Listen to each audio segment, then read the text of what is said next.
Doctor Kumar सप्तर्षी यांचं वृद्धापकाळ काळानुसार दुःखद निधन झालं. आणि त्यामुळे कार्यक्रमाला सुरुवात करण्यात होती. या विचारवंताला आणि ज्येष्ठ समाजवादी नेत्याला आपण भावपूर्ण आदरांजली अर्पण करण्यासाठी 1 मिनिट स्तब्धता पाळून या कार्यक्रमाची सुरुवात करणार आहोत. आपण सर्वजण 1 मिनिट स्तब्धता पाळूया. परेड साऊथ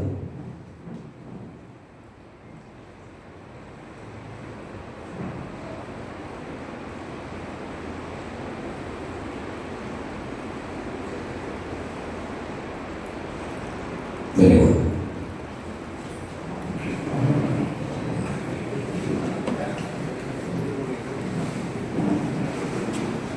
मी आयोजकांच्या वतीनं, गोपुरी आश्रमच्या वतीनं आणि अपराध साहित्य कला प्रबोधिनीच्या वतीनं मी विनायक देसरे आणि गणेश जाधव यांना विनंती करतो की मान्यवरांचं सर्वप्रथम ग्रंथभेट देऊन आपण यथोचित स्वागत करू. आजच्या सोहळ्याचे अध्यक्ष डॉक्टर सतीजी ललित यांना आजच्या सोहळ्याच्या निमित्तानं ग्रंथभेट देऊन आपण मनपूर्वक स्वागत करतो. आपण आला आपला भरपूर वेळ देऊ या सोहळ्यासाठी उपस्थित राहिला आपले मनपूर्वक स्वागत आहे. बाळू मिश्रा यांना विनंती करतो ज्येष्ठ समाजवादी विचारवंत सुभाजी वालेस यांचं मनपूर्वक स्वागत करूया.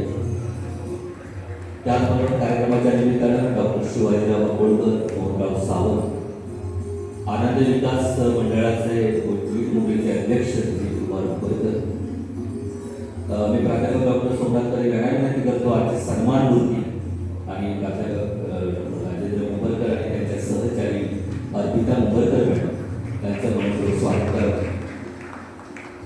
या सोहळ्याला उपस्थित असलेले समोरच्या सभागृहातील मान्यवर मी अनिल जाधव आणि बाळू मिश्रा यांना विनंती करतो की समोर उपस्थित असलेले ज्येष्ठ नाट्यकर्मी, रंगकर्मी शिवाजी वरुणकर, प्राध्यापक हरिभाऊ भिसे, के पडेलकर, त्याचबरोबर महाराष्ट्र संध्या चलनचे तानाजी कांबळे, गोपुरी आश्रमचे उपाध्यक्ष के सावंत, ज्येष्ठ विचारवंत नारायणराव आरोग्यकर, त्याचबरोबर सुभाजी वारे यांच्या सोबत आलेले उपेंद्र तन्नूसर, SM जोशी फाउंडेशनचे सदस्य राहुलजी भोसले, विनोदजी पाटील, प्राध्यापक विनोदजी पाटील सर यांचे स्वागत आहे. मी आयोजकांच्या वतीनं या ठिकाणी उपस्थित असलेले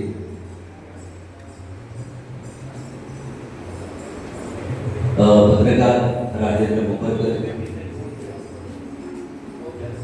आताच या ठिकाणी आदरणीय नगरपंचायत कणकवलीचे नगराध्यक्ष सुशांत नाईक सर यांचं मनपूर्वक स्वागत आहे.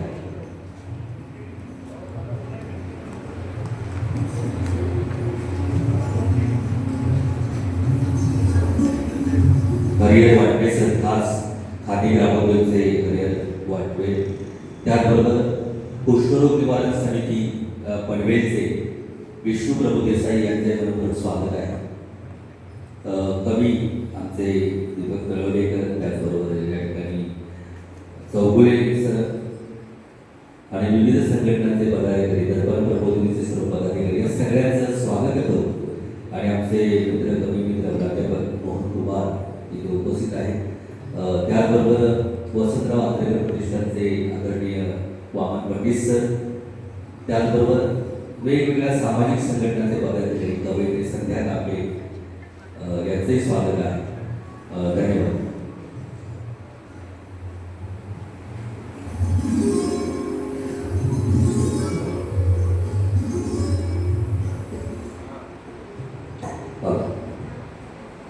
आलेल्यांचं स्वागत करणं तर या आयोजकांच्या वतीनं आपले कर्तव्य. गोपुरी आश्रम वाकडी आणि अपराध साहित्य कला प्रबोधिनीच्या वतीनं आज संपन्न होणाऱ्या या सदिच्छा सोहळ्यासाठी आपण सगळे उपस्थित आहात. खरं तर प्राध्यापक डॉक्टर राजेंद्र मुंबरकर हे आता केवळ नाव राहिलेले नाही तर विचार आहे.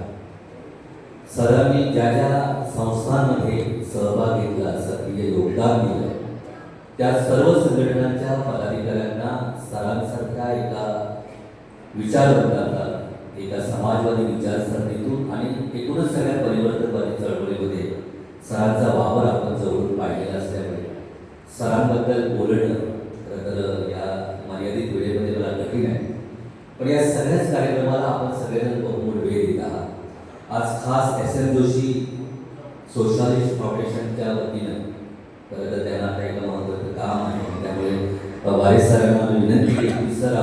फक्त 10 मिनिट या कार्यक्रमासाठी उपस्थित राहावं आणि सरांच्या प्रेमापोटी वारेसरी ते आलेले आहेत, त्यांचे सर्व पदाधिकारी आहेत, म्हणजे भोसले सर आहेत, तरुण सर आहेत. मी सरांना विनंती करतो की आपण सर्वप्रथम या सरांच्या एकूणच सगळ्या पुढील वाटचालीला हार्दिक सदिच्छा द्या.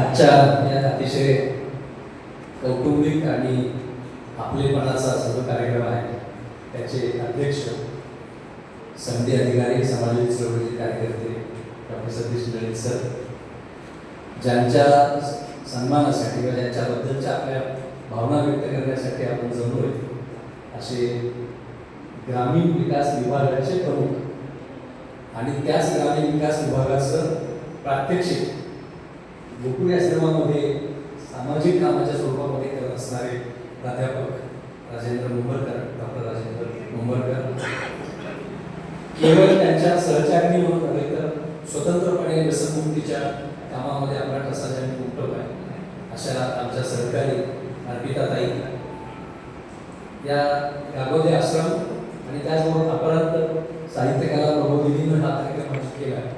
त्या अपरांत साहित्य कला प्रबोधिनीचे जाधव सर, आमचे समोर छात्रभारतीमधल्या आमचे जुने सहकारी डॉक्टर सोमनाथ कदम बसलेले आहेत, खूप दिवसांनी भेटलेले आहेत. सोशलिस्ट फाउंडेशनमध्ये माझे सहकारी भूपेंद्र टन्नू, राहुल भोसले, त्याचबरोबर गोपुरी आश्रमाचे भाऊ मिस्त्री, ज्यांचा आग्रह नसता तर कदाचित मी आज इथे येऊ शकलो नसतो, परंतु त्यांनी कालपासून इतका रेटा लावला होता की थांबा म्हणून. पण मला आनंद, काल भविष्यातलं कोकण आम्हाला कसं हवं या विषयाच्या निमित्तानं रत्नागिरीला एक खूप मोठी बैठक झाली. त्या निमित्तानं आम्ही सगळेजण आलो होतो आणि मग जेव्हा समजलं की राजेंद्र मुंबरकर सरांचा सन्मान होतोय, निवृत्त होत असल्याच्या निमित्ताने, त्यामुळं वेळात वेळ काढून याच्यामध्ये थांबणं हे माझं कर्तव्य, म्हणजे मी हे थांबलो हे माझं कर्तव्य म्हणून मी थांबलेलो आहे आणि त्याच्यामध्ये मला खूप आनंद पण आहे.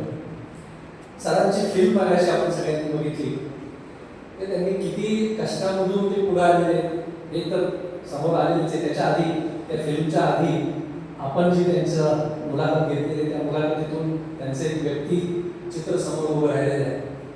त्यामुळे कितीही हालाकीची परिस्थिती असेल तरी त्याच्यातून कष्टाच्या जोरावरती पुढे येणं, अशी उदाहरणं काही आहेत, इतरही काही उदाहरणं आहेत, परंतु कष्टाच्या आयुष्यातून पुढे येऊन आपण स्वतः तर उभं राहायचंच, परंतु हे उभं राहत असताना इतर अनेकांच्या आयुष्यामध्ये ज्योत लावण्याचं साठी सतत प्रयत्नशील राहायचं, असं जे काम राजेंद्र मुंबरकर सरांनी केलंय त्याचं प्रतीक म्हणून तुम्ही सगळेजण किंवा मी सुद्धा आज आपण सगळे इथं आलेलो.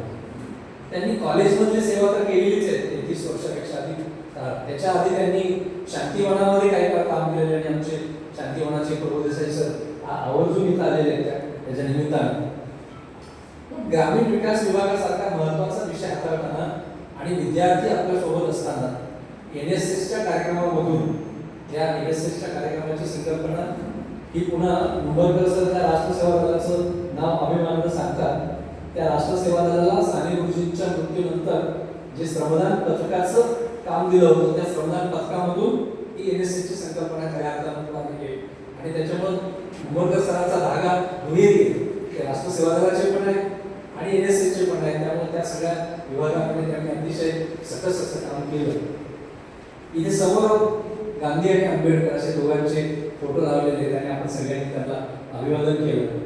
असं चित्र सहजासहजी दिसत नाही असं महाराष्ट्रामध्ये, एकाच ठिकाणी गांधी आणि आंबेडकर दोघांचे फोटो.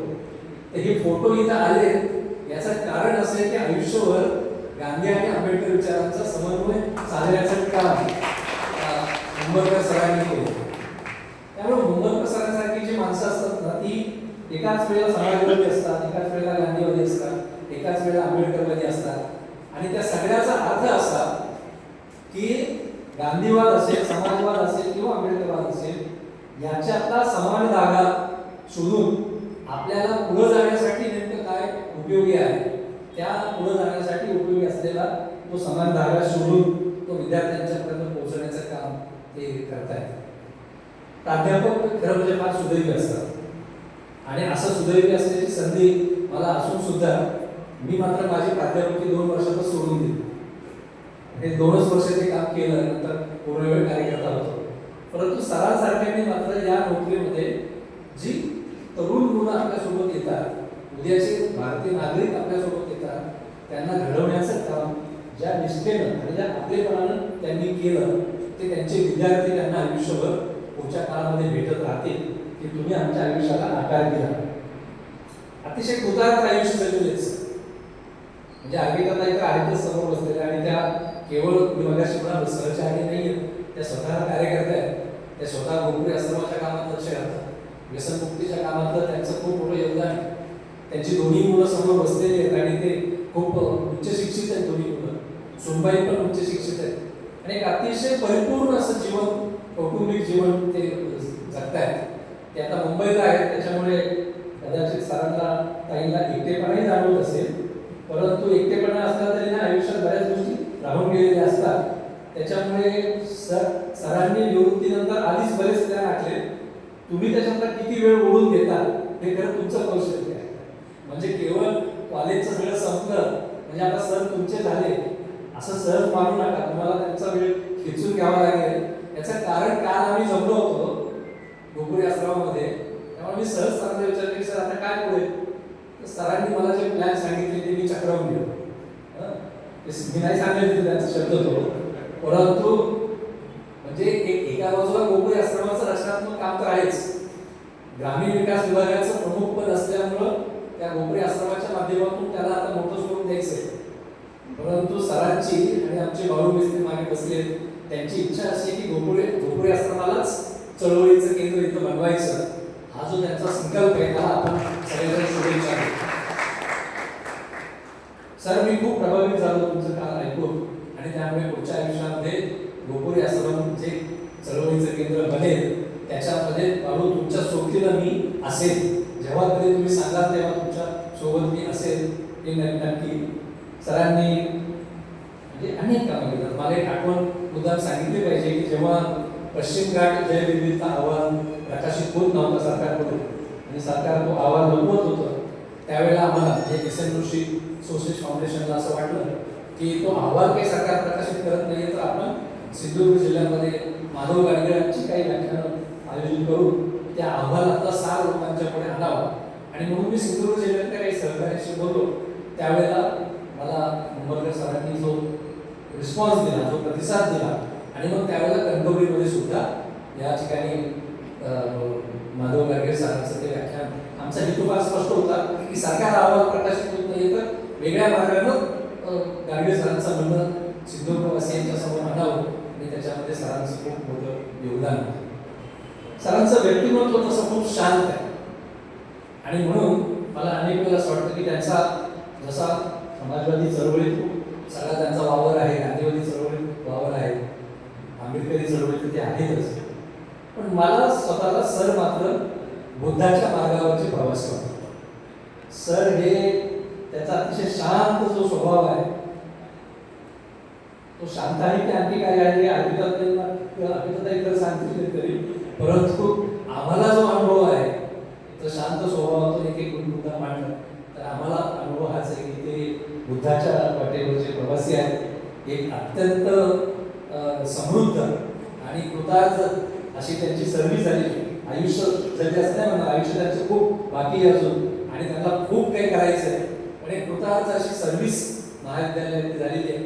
कणकवली महाविद्यालयाने त्यांना तसा प्रतिसाद दिला. त्याचे अनेक प्राध्यापक समोर बसलेले. त्यामुळं समाजामध्ये मला काय वाटतं की आजच्या या कार्यक्रमाचा मेसेज काय, कशासाठी आपण सगळे जमलो तर समाजामध्ये सगळंच काही बिघडलेलं नाही. समाजामध्ये सगळीच माणसं आता केवळ आपल्या कोणीवर तूप होण्याच्या मागे लागलेली नाहीत. समाजामध्ये सगळीच माणसं जात आणि धर्माच्या अस्मिता डोक्यात ठेवून त्या विषारी मोहिमांच्या मागे लागलेली नाहीत. तर खरा तो एकच धर्म जगाला प्रेम अर्पावे ही भूमिका घेऊन जगणारी माणसं सुद्धा समाजात आहेत. काल आम्ही आणखी एका प्राध्यापकाला भेटलो होतो कराडमध्ये. ते मला असं सांगत होते की मुलं महाविद्यालयात येत नाही या सगळ्या तपशिलात त्यांना जाणार नाही, कारण मलाच खूप घाई आहे. परंतु अनेक प्राध्यापकांच्या बद्दलही आज अनेक प्रश्न उपस्थित करता येऊ शकतात. परंतु आपल्याला मिळालेली जी संधी आहे, ही संधी त्या समोर बसलेल्या विद्यार्थ्यांच्यासाठीच आहे. आम्ही विद्यार्थी चळवळीतून आलेले कार्यकर्ते आहोत, त्यामुळे आमचं सततचं म्हणणं असेल सोमनाथ कदम किंवा आमचं की शिक्षण क्षेत्राचा केंद्रबिंदू हा विद्यार्थी, तो ना प्राध्यापक आहे ना संस्था चालक आहे, विद्यार्थी हा केंद्रबिंदू आहे. आणि त्या विद्यार्थ्याला सरांनी सतत केंद्रबिंदू मानलं, त्या युवा पिढीला घडवण्याचं काम केलं. एक अतिशय कृतार्थ आयुष्य ते जगले. आता नवीन पिढीला ते तयार आहे, चळवळीच्या कामामध्ये स्वतःला पाहून घेणार आहे आणि आपल्या सर्वांच्या समोर ते नवीन नवीन कामं देणार आहे. हा माझा शेवटचा मुद्दा आहे की ते करणार आहेत असं जेव्हा मी म्हणतो तेव्हा ते आपल्याला कामं देणार आहेत आणि आपणही त्या कामाच्या पाठीशी राहायचंय. आणि सगळे मिळून आजचं समाजातलं जे बिघडलेलं वातावरण, जात आणि धर्माच्या नावाने माणसं डोक्यात विष घेऊन जे काही बाहेर आज फिरतायत, त्याच्या नावाने एकमेकांमधल्या ज्या सगळ्या फाटाफुटाने सगळ्या विषयी कल्पना घेऊन जगतायत, त्याच्या विरोधामध्ये आपण भारतीय म्हणून एकत्र येणं, माणूस म्हणून आपण एकत्र येणं आणि मग माणूस म्हणून एकत्र आल्यानंतर जर खरं आपली वाटचाल व्हायला पाहिजे की आपले जगण्या मारण्याचे प्रश्न काय आणि त्या जगण्या मारण्याच्या प्रश्नाभोवती आपलं सगळं सार्वजनिक जीवन उभं राहिलं पाहिजे. डॉक्टर बाबासाहेबांचा फोटो इथे, डॉक्टर बाबासाहेब आंबेडकरांनी संविधान सभेमध्ये 2 वेळेला हा उल्लेख केलेला आहे. जेव्हा संविधानातलं अपुरेपण बाकीचे काही सदस्य मांडत होते, संविधानाच्या काही तरतुदींच्या बद्दल आणखी काय असायला हवं असं जेव्हा मागत होते आणि त्यातही विशेषतः शिक्षण रोजगारासारखे मुद्दे ज्युडिशियल बनवण्याचा म्हणजे मूलभूत अधिकार बनवून न्यायालयाच्या कक्षेत आणण्याची मागणी करत होते, त्यावेळेला बाबासाहेबांनी 2दा संविधान सभेत सांगितलं की या देशातले प्रश्न फक्त न्यायालयाच्या भरोशावरती सुटणार नाहीत, या देशातले प्रश्न फक्त संसदेच्या भरोशावर सुटणार नाहीत. जोपर्यंत या देशाचे नागरिक संविधानिक मूल्यांच्या पाठीशी ठामपणे उभे राहत नाहीत आणि संविधानिक मूल्यांच्या पाठीशी ठामपणे उभं राहण्याची सर्वात कठीण परीक्षा येते ती निवडणुकीच्या काळात. आणि म्हणून बाबासाहेबांनी संविधान सभेत म्हटलंय की शिक्षण आणि रोजगार हे मूलभूत अधिकार नसले म्हणून काय झालं, संविधानात जरी ते मूलभूत अधिकार नसले, संविधानात जरी त्याच्यासाठी न्यायालयाकडे दाद मागता येणार नसली, तरी त्या न्यायालयापेक्षा सर्वात मोठं न्यायालय हे जनतेचं न्यायालय आहे. ते दर 5 वर्षांनी भरतं निवडणुकीच्या काळामध्ये. त्या काळामध्ये जे लोक जनतेपर्यंत जातील सत्ता मिळवण्यासाठी किंवा नव्यानं सत्ता मिळवण्यासाठी विरोधक, त्या जनतेच्या न्यायालयामध्ये खरा निवाडा होणार आहे. त्यामुळे बाबासाहेबांना अशी अपेक्षा होती की आपले मतदार जात आणि धर्माच्या मुद्द्याच्या पलीकडे जाऊन मतदान करतील, शिक्षण आणि रोजगाराच्या मुद्द्यावर मतदान करतील. आपण बाबासाहेबांना खोटं ठरवलं. बाबासाहेबांची ती अपेक्षा होती की आपण खूप समंजसपणे वागू मतदान करताना किंवा विवेक वागू. मला असं वाटतं की इथून पुढच्या काळात मुंबईकर सर जे संकल्प हातात घेणार आहे त्याचा पाया हा संविधानिक मूल्यांची प्रस्तावना करणं हाच असणार आहे आणि आपण त्यांच्या सोबत राहूया. मी सरांना आणि अर्पिताताईंना मनापासून शुभेच्छा देतो सर. आणि नुसत्या शुभेच्छा नाही, ऑफकोर्स आपण सहकारी आहोत आधीपासूनच, तर आपण सोबत आहोत हा विश्वास देऊन आपल्या सर्वांना निरोगी दीर्घायुष्य लाभो या शुभेच्छा देतो. आणि सभागृहाला कल्पना देतो होता की 1 वाजता कोल्हापूरमध्ये आमचे राष्ट्रसेवा दलाचे माजी राष्ट्रीय अध्यक्ष भरत लाटकर यांची आदरांजली सभा आहे 1 वाजता. त्याला खासदार शाहू महाराज, बंटी पाटील असे सगळे मंडळी आहेत आणि मला तिथं असणं आधी गरजेचे, थोडा उशीरच होणार आहे. परंतु मागाशी म्हणाला तसं बाबा मिस्त्रींच्या आग्रहापोटी आणि सरांच्या अर्पिताताईंच्या प्रेमापोटी मी इथे आलो. मला अतिशय आनंद वाटला. तुम्हा सर्वांना भेटून सरांना शुभेच्छा देतो आणि आपली सर्वांची रजा घेतो.